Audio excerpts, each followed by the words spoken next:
ভারতবর্ষের স্বরাষ্ট্রমন্ত্রীকে 20টা মার্শাল নামিয়ে প্রোটেকশন নিয়ে 4th রো থেকে কাপুরুষের মতো বিল ইন্ট্রোডিউস করাতে হয়েছে। 4th রো থেকে কাপুরুষের মতো বিল ইন্ট্রোডিউস করাতে হয়েছে। 4th রো থেকে কাপুরুষের মতো বিল ইন্ট্রোডিউস করাতে হয়েছে। প্রিয় দর্শক, আজকে ভরা মিডিয়ার সামনে অমিত শাহকেই অভিষেক বন্দ্যোপাধ্যায় কাপুরুষ বলেছেন। অভিষেক বন্দ্যোপাধ্যায় খুব একটা বাজে শব্দ কাপুরুষ, এই ভাষাটিতেই তিনি অমিত শাহকে আক্রমণ করে এই কথাটি বলেছেন। নরেন্দ্র মোদী এবং অমিত শাহজি তিনি তার ডিপার্টমেন্টকে নিয়ে দেশকে সুন্দরভাবে চালিয়ে যাচ্ছেন, আর ওনাকেই কাপুরুষ বলছেন তৃণমূলের কয়লা চোর, বালি চোর, চাকরি চোরের মাথারা, যারা সাদা শাড়ির আঁচলে লুকিয়ে থাকেন, যাদের দিন হাওয়াই ছুটি না চাটলেই রাত হয় না, তারাই বলছেন। এই কথাটি বলতে কি তাদেরকে একবারও লজ্জা লাগছে না?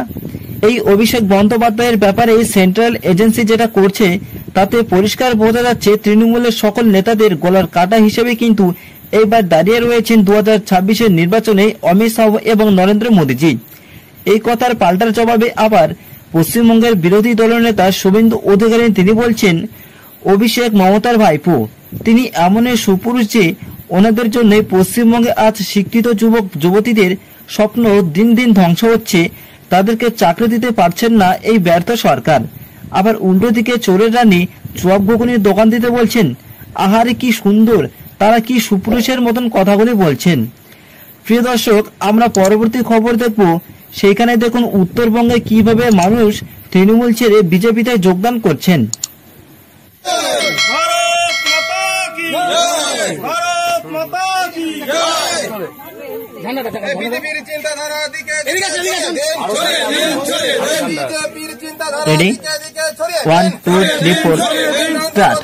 প্রিয় দর্শক, আপনারা দেখলেন সাধারণ মানুষ তৃণমূল ছেড়েই বিজেপি দলে যোগদান করছেন। এখন প্রশ্ন হচ্ছে, কেন তারা তৃণমূল ছেড়েই বিজেপিতে আসছে, অন্য কোনো দলে তারা কেন যাচ্ছেন না? তাদের যেটা বক্তব্য রয়েছে, কার্যত উত্তরবঙ্গে বামপন্থীদের অস্তিত্ব নেই এবং 2026-এর বিধানসভা নির্বাচনে এই যে লড়াই, এই লড়াই কিন্তু বামপন্থী এবং কংগ্রেস তাদের শক্তি ও সামর্থ্য দুটোই একসাথে হারিয়েছেন। শুধুমাত্র তৃণমূল কংগ্রেসকে হারাতে গেলেই একমাত্র বিরোধী দল বিজেপি পারে।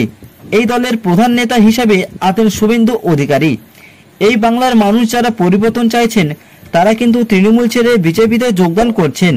তারা বিশ্বাস করছেন একমাত্র শুভেন্দু অধিকারীর নেতৃত্বেই পশ্চিমবঙ্গকে এই শাসনকারী তৃণমূলের হাত থেকে রক্ষা করা সম্ভব।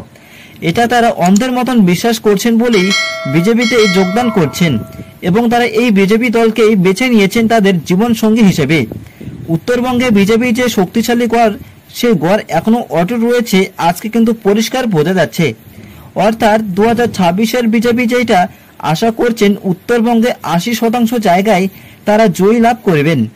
উত্তরবঙ্গে বিজেপি পার্টি এইবার তৃণমূলকে সাফ করতে পারে, তার ইঙ্গিত কিন্তু পরিষ্কার বোঝা যাচ্ছে। এছাড়াও শুভেন্দু অধিকারীর গড় কিন্তু পূর্ব মেদিনীপুরে ঝড়ের গতিতে এগিয়ে যাচ্ছে। সমস্ত সমবায় সম্মতিতে বিজেপি বাজিমাত করছে। প্রিয় দর্শক, সত্য কথা বলতে ভুয়ো ভোটার, ছাপ্পা ভোট, দাদাগিরি আর পুলিশের সাপোর্ট, এগুলোকে যদি আপনারা বন্ধ করতে পারেন তাহলেই 2026-এর শেষ লড়াই হিসেবে দাঁড়িয়ে রইবে তৃণমূলের কংগ্রেসের।